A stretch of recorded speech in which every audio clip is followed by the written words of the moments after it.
మాజీ ముఖ్యమంత్రి జగన్మోహన్ రెడ్డిపై వైఎస్ భారతిపై తప్పుడు ప్రచారాలు చేస్తున్న వ్యక్తులను కఠినంగా శిక్షించాలని వైఎస్ఆర్సీపీ పిఠాపురం నియోజకవర్గ ఇన్ఛార్జ్ వంగ గీతా విశ్వనాథ్, వైఎస్ఆర్సీపీ మహిళా విభాగం కాకినాడ జిల్లా అధ్యక్షురాలు వర్ధినీడి సుజాత ప్రభుత్వానికి డిమాండ్ చేశారు. పిఠాపురం మహారాజకోట ఆవరణలో గల పార్టీ కార్యాలయంలో వంగ గీతా విశ్వనాథ్, వర్ధినీడి సుజాత మీడియాతో మాట్లాడుతూ వైఎస్ భారతిపై అనుచిత వ్యాఖ్యలు చేయడం క్షమించరాని నేరమని, అనుచిత వ్యాఖ్యలు చేసిన వ్యక్తిని కఠినంగా శిక్షించాలని పోలీసులకు వారు విజ్ఞప్తి చేశారు.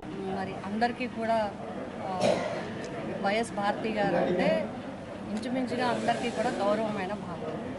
నిన్న మొన్న జరిగిన సోషల్ మీడియాలో వచ్చిన విషయాలు కానీ కామెంట్స్ కానీ చూస్తుంటే మొట్టమొదటిగా వైఎస్ భారతి గారి మీద చేసిన కామెంట్స్ని మేము తీవ్రంగా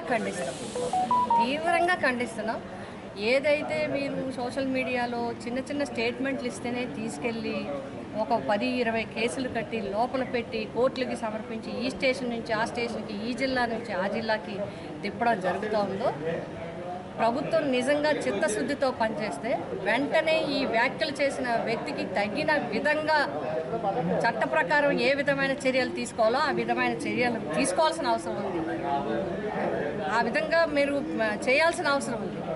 మన ఎగ్జాంపుల్ చూస్తే పోసాని గారి మీద ఎన్ని కేసులు పెట్టారు, ఎన్ని స్టేషన్లు తిప్పారు, ఎన్ని జిల్లాలు తిప్పారు, ఏ విధంగా లోపల రిమాండ్లో పెట్టి జైల్లో పెట్టి ఏం చేశారు.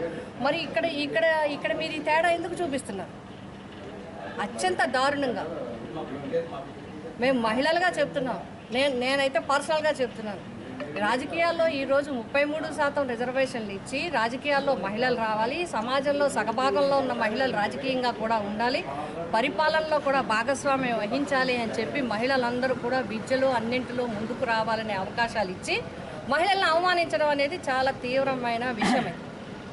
మహిళలంతా కూడా ఇది పార్టీలకు అతీతంగా ఎవరైనా సరే, ఏ పార్టీ అయినా సరే, ఎవరైనా మహిళల మీద అగౌరవపరిచే విధంగా, కించపరిచే విధంగా మాట్లాడడం అనేది ఖచ్చితంగా తప్పు, నేరం కూడా.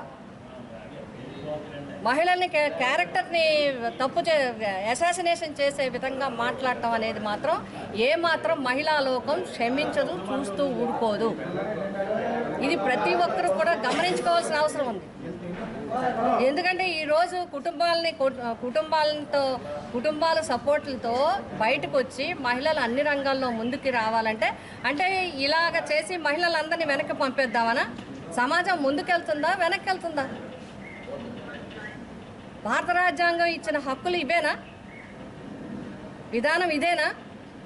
ఎవరైనా సరే తప్పుడుగా మాట్లాడిన వ్యక్తికి వెంటనే కనుక చట్టపరమైన చర్యలు తీసుకోకపోతే ఎవరు పడితే వాళ్ళు ఇష్టం వచ్చినట్టు మాట్లాడే పరిస్థితులు వస్తాయి. కాబట్టి మరొక్కసారి వైఎస్ భారతమ్మ గారి మీద చేసిన వ్యాఖ్యల్ని తీవ్రంగా మేము ఖండిస్తున్నాం. ఎవరైతే ఇటువంటి వ్యాఖ్యలు అసభ్యకరమైన, అసహ్యకరమైన, ఎవరూ మాట్లాడకూడని రీతిలో మాట్లాడిన వ్యక్తి మీద ఖచ్చితంగా వెంటనే చట్టపరమైన చర్యలు తీసుకోవాలి. వాళ్ళు వెంటనే తగిన శిక్ష పడే విధంగా చేయాల్సిన అవసరం ఉంది. నేను పార్టీని కూడా ఎవరైతే పార్టీ లీగల్ కమిటీ ఉన్నారో ఖచ్చితంగా ఇది భారతమ్మ గారు ఒక్కడి మీద కాదు, మహిళల మీద అందరినీ కించపరిచినట్టు మహిళా కమిషన్కి రిపోర్ట్ ఇవ్వాలి. దీంట్లో మహిళా కమిషన్ కూడా స్పందించాల్సిన అవసరం ఉంది. మహిళా కమిషన్ ఎందుకు ఉంది? మహిళలకి ఉమెన్ అండ్ చైల్డ్ వెల్ఫేర్ ఎందుకు ఉంది? కేవలం ఏదో సంఘటనలు జరిగితే కాదు, ఎవరైనా మాట్లాడాలంటే భయపడాల్సిన పరిస్థితులు ఉన్నాయి. కాబట్టి ఇక నుంచి ఎవరైనా సరే, ఇర్రెస్పెక్టివ్ ఆఫ్ పార్టీ, ఎవరైనా సరే మహిళల్ని గౌరవించాలి. మహిళలు తప్పుంటే తప్పునెత్తి చూపండి, లేదా ప్రశ్నించండి, లేదా హుందాగా విమర్శించండి.